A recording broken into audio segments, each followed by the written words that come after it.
okwu ahụ anya ọnụ na nyakịrịpụtụ anyị wee jebe eze nwaanyị akpọrọ ebe ahụ si na chinwe nwaanyị bụ di lụrụ ya. What's up, family and friends? Welcome to the Woke Nation, our nation of factual truth, where we feel free to share knowledge and spread the knowledge of factual truth without fear, without favor, and without faint. Where we encourage us to live our lives and live it well through the knowledge of factual truth, because it's our lives. And as your brother, I've been encouraging you and I keep encouraging you to enjoy your life wherever you are. Enjoy your life. Okay? But know that you are eternal being. You are not God. God is a creature. You are born living being. You are not God. You are both God. God is a fairy, only real in the fairyland, and you know what that means. So God is not real unless you believe in fairy tales. You believe there is fairyland. Okay? Well, to you, God is real. It is your belief that make God real. Without your believing there is God, without your believing power, God is lifeless and God is powerless. And as one of our ancestors say, that powerless people do powerless things. So see those people that are actually serious in worshiping that God. You see, they do powerless things. They can't do powerful things. Nobody can worship God and do powerful things, because the idea of God limits them and rot their brain. That's why you see them claiming to be sheep of God, slaves of God, and are proud about it. So here again, I'm sharing with us what I titled Jesus Don't Care About You. When you're talking about Jesus or God, you're talking about white supremacy. So they don't care about you, Africans. This message is for Africans, my brethren, my brothers and sisters. I mean the true Africans. Jesus don't care about you. Whether you're a Muslim or a Christian or a Jew, whatever you say you believe in or African spirituality, Jesus, God, Yahweh, Jehovah, Allah, whatever name you call that God, it does not care about you. At least your life is my evidence, is the living proof that it don't care about you. See how you're struggling, how you're suffering like everyone else. So all you have is fear and faith. And those things limit you. Fear torments you. Then faith blindfolds you. You cannot see. When you're walking by faith, you will end up in ditch. Jesus don't care about you. And we start with the story of the lost sheep in Luke chapter 15. So welcome to Bible study. Okay. Before, there is things I read from here now. When I was a Christian reading it, I don't even think about that. Because as a Christian, when you are reading that object of Christianity is before you, which is Jesus Christ. So all you're interested in what Jesus was doing there, what they tell you Jesus was doing there. But although the stories did not add up, but you don't care about that. You avoid, you don't even see the contradictions, you don't see any mistake there. All you are saying, oh, I'm reading about my Lord and Savior Jesus. And like me, I was genuine. I wanted to be like Jesus. So I was consuming it without considering contradiction and all that. So, but today, before I come online, I was reading it, and this is, I say, wow, I didn't even see it this way. I think somebody also posted it on Facebook, like as a question, just like a hint. But I say, let me go, let me read it. So when I read it, I say, oh. So I'm reading it with amplified version of the Bible, the amplified word of God. So it's not, it's amplified one. People amplify it, they amplify it to make it maybe convince you and make you think, okay, it makes sense. No, it can never make sense. It can never. It make delusion. That's all it makes. Luke chapter 15 from verse 1, it says, now, read with me. All the tax collectors which were Jews, right? And the sinners. The sinners are people who are non-Jews or non-observant Jews. Okay, okay. So we are coming near Jesus to listen to him. Are you listening to me? I am more real than Jesus. You can see me, you can hear me. You cannot see Jesus, you cannot hear Jesus. Both the Pharisees and the scribes, the Jews, began muttering and complaining. As many of you watching me now, you know you believe in God, you believe in Jesus. You already start muttering and complaining. This guy, oh, so he's still alive. Oh, come on, he's still talking this bullshit. This guy has sold himself to the devil. This guy has sold himself for money. If I see the money and if I have soul, I will sell that soul and get the money. Because that's what you will listen to. If I make money now, say it. This man accepts and welcomes sinners and is with them. Jesus said, what do you say? No, I don't welcome sinners. I don't welcome sinners. Okay, and I don't eat with them like that unless they sold themselves to me, unless they hate themselves, unless they hate their mothers, unless they hate their fathers, unless they hate their siblings, unless they hate themselves. Verse 3. So he told them this parable here, but they will tell you he only, he speak with them a parable to confuse them, right? Because it's not the truth. Okay, hear what he said. What man among you? No, I will not be such man. The man Jesus is describing here to be himself is a stupid man for what he did. He said, if he has 100 sheep and loses one of them, you have 100 naira or $100. Then you lose this 1 naira or $1. What will you do? You will leave the 99 or 99 naira to go looking for $1 or 1 naira. Think.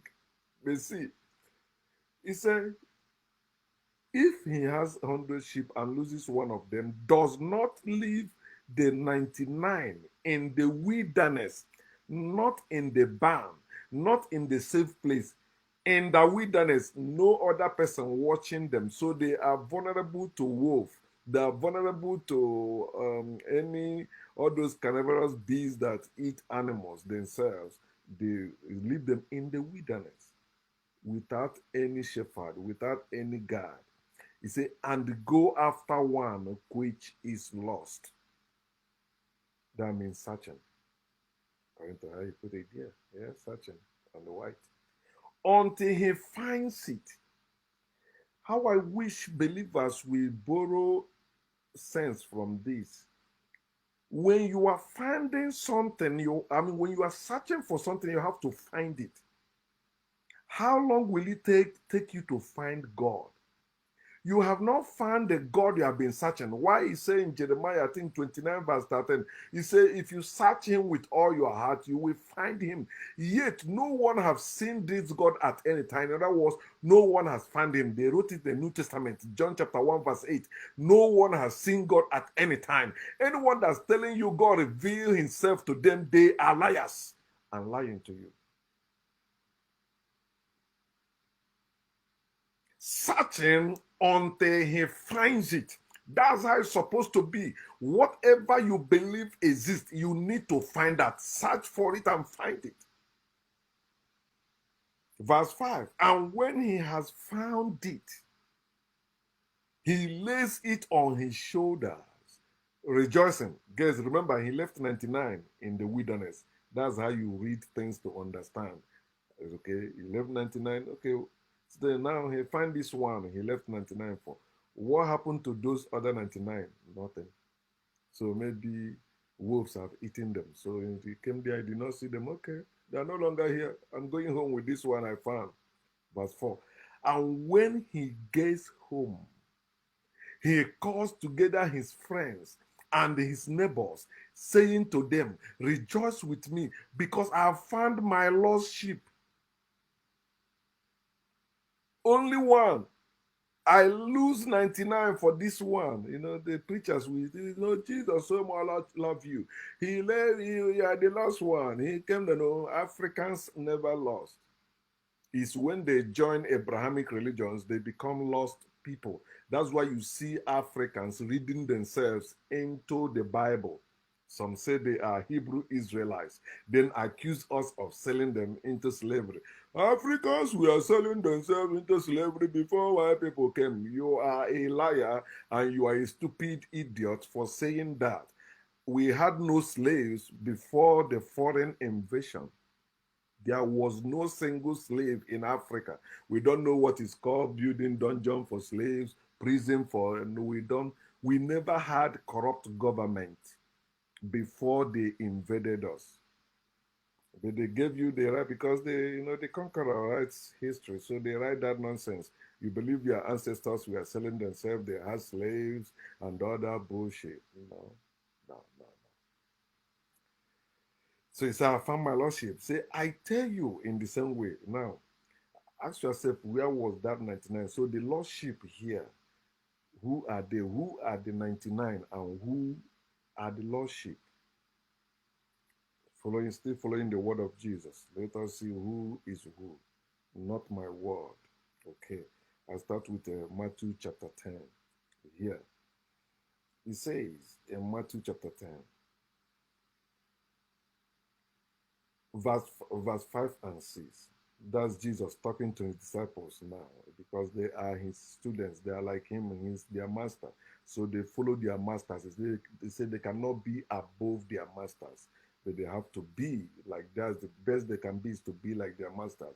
Jesus sent out these 12, instructing them, do not go among the Gentiles. They are the 99 sheep.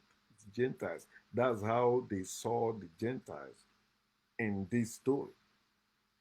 They saw the Gentiles, they put the Gentiles there as what? Lost sheep, sinners.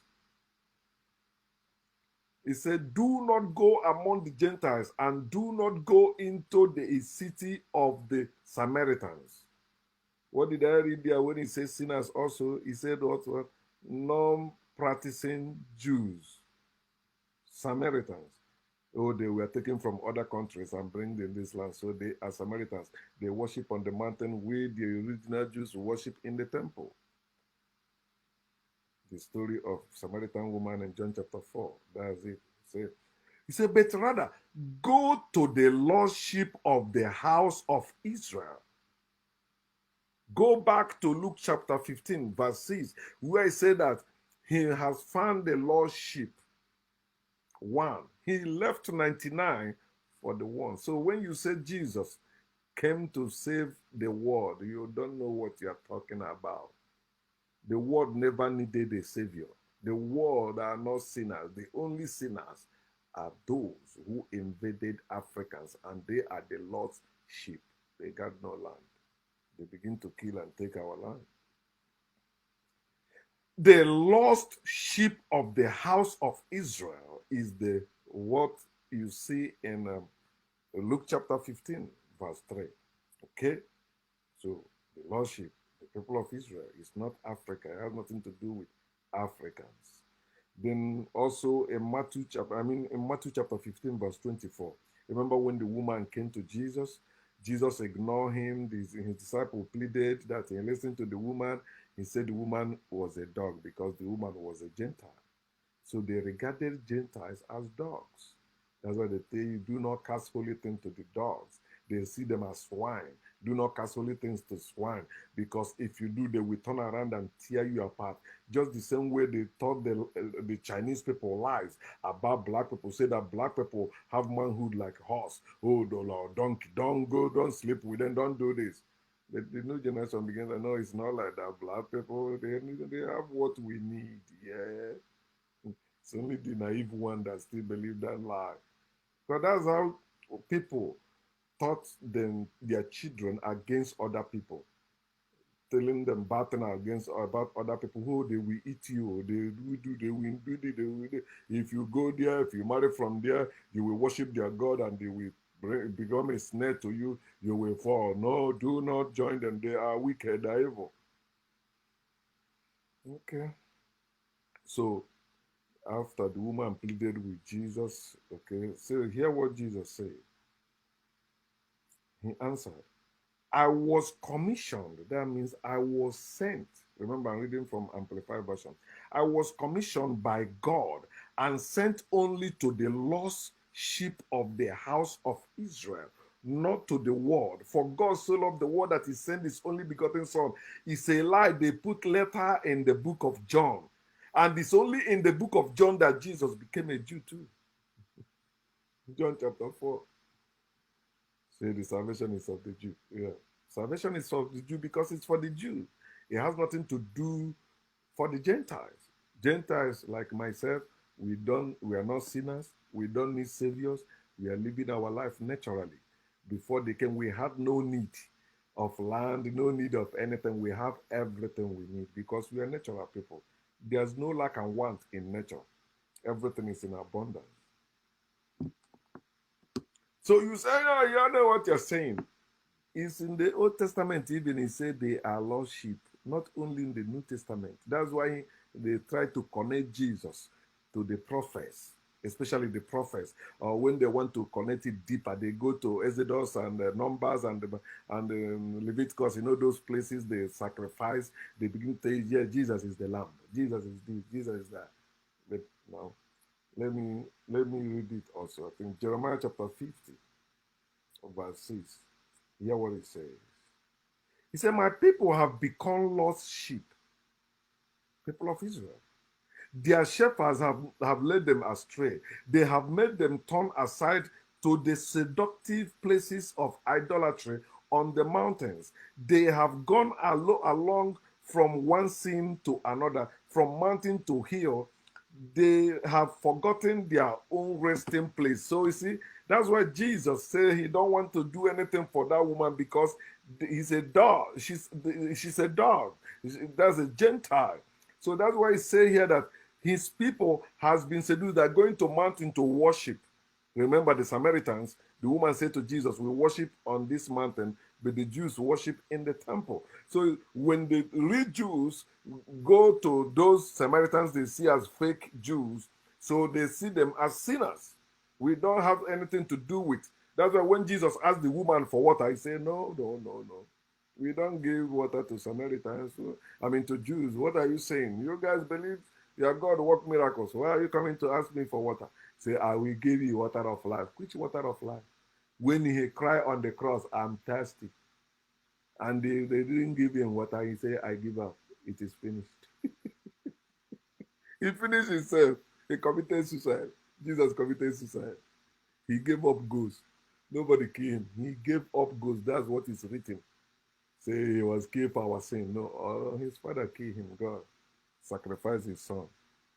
Human sacrifice.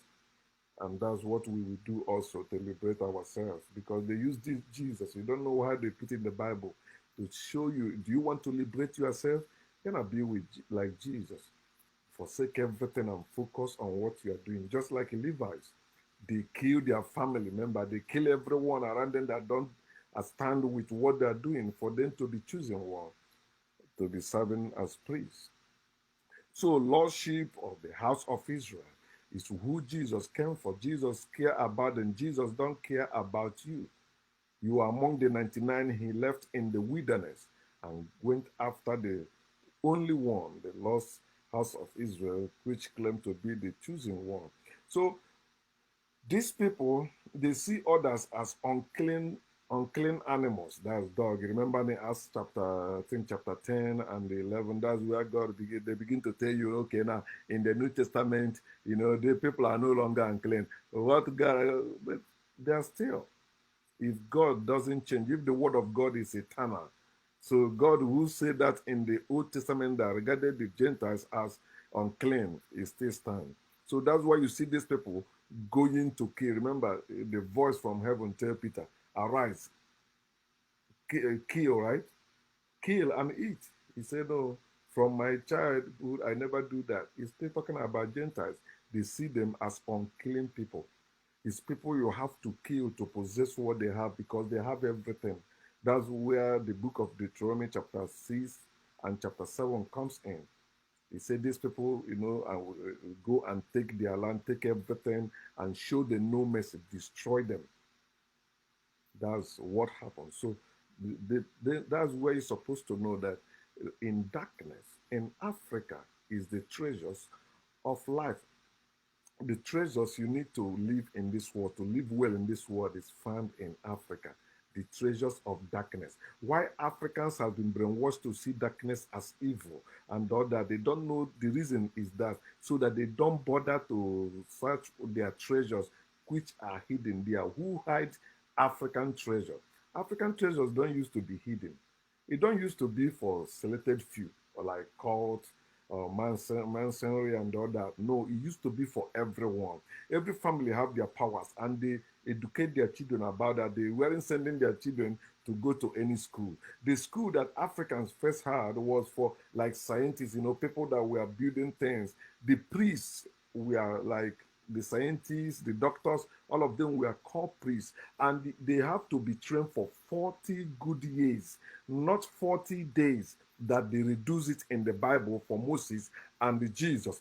40 good years. That's what makes you expert, because how can you train only 4 years and come out as expert? It's because we are in the system. But in a natural order that Africans build that school for you to be a graduate, that's for you to be an expert in what you are doing, whether as a doctor, as a mechanic, whatever, it's gonna take you 40 years. Think about that. 40 years. That's why they were able to invent things, come up with solution, medicine, and all that. Jesus is one of the miracles of God. You're supposed to know that. Jesus is one of the miracles of God. And you know that God does not exist.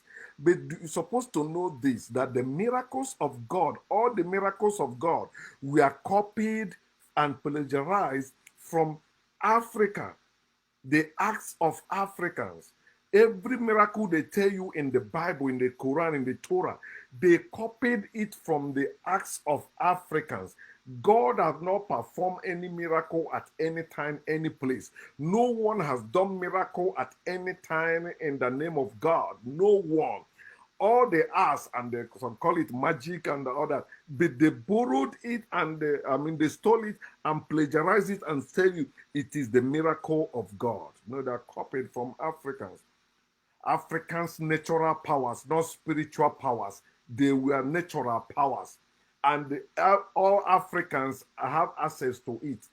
It is them that came and make it hidden. And some Africans joined them, hiding them. No, every knowledge is accessible to everyone. It's not made for some few. But these evil people came and corrupted us. Our natural powers now become spiritual powers. And you see how people talking about African spirituality and not African science. And you wonder why we are not progressing with the so-called spirituality that we have herbalists, native doctors, and so forth and so forth. Traditionalists, they say they have some certain power. But you see people coming, threatening them with guns. You see brothers fighting for nothing. They are not even fighting against enemies, but themselves with their powers.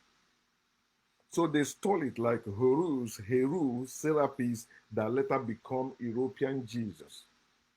They copied them all. Jesus never existed as a human or as a person in history. It never happened. Nobody that had walked this earth and that person was Jesus or Muhammad as they wrote it, they never existed. They are all fictional characters. Miracles of God can't happen today in reality because they never happened before at any time. You say, what do you mean? If God ever performed miracle before, like if God created you before, as they said, God will create people. He will continue creating people today. It's in their book. Let me show you. Remember, they store it and put there. Because we know that there's nothing new under the sun. Ecclesiastes chapter 1. Ecclesiastes chapter 1 verse 9. Hear what he says.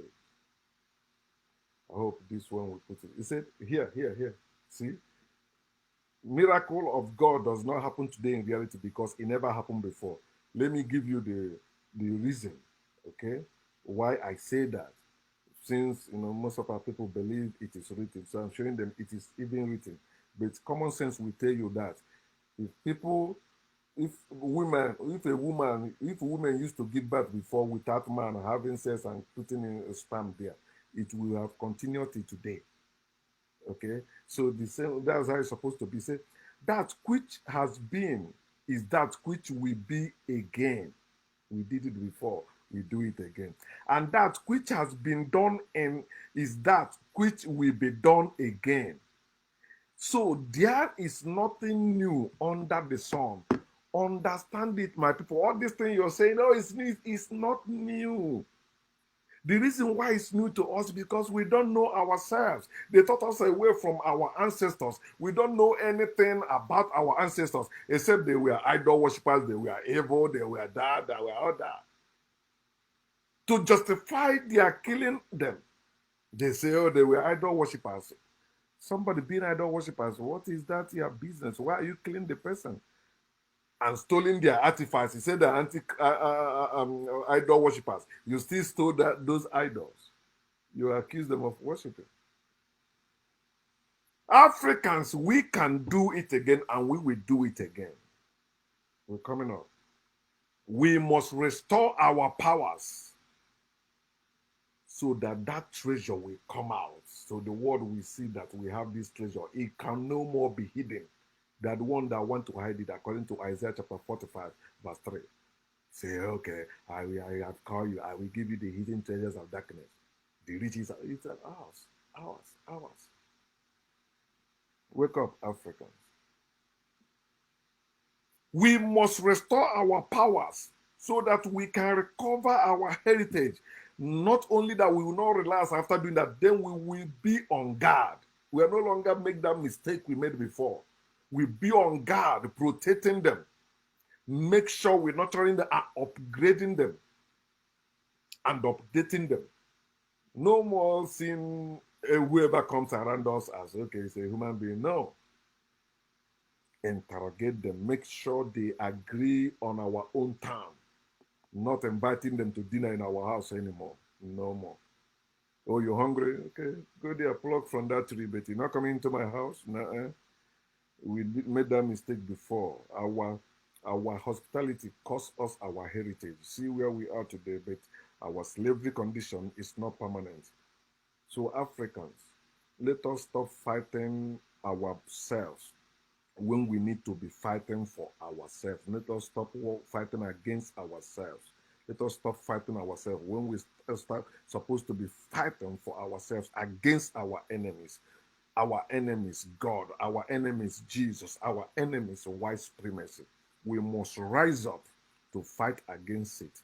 I want you to tell you today the only true demons that are keeping Africans down today is power failure and data deficiency. Remember that it was African man, black man, Igbo man who invented the internet we are using today. But go to Igbo land, go to Africa. Do they have high-speed internet working for everyone? Okay, let me say working for even 10% of them? No, they don't. But see, in America, my data is running always, light always, I can watch whatever I want, I can do whatever I want. But we're coming. It's gonna happen again in our land. We did it before. We will do it again. Our slavery condition is not permanent. Calling on us Africans, let us rise up and trash white supremacy, trash Abrahamic religion, trash belief system, and begin to live humanly. Pardon.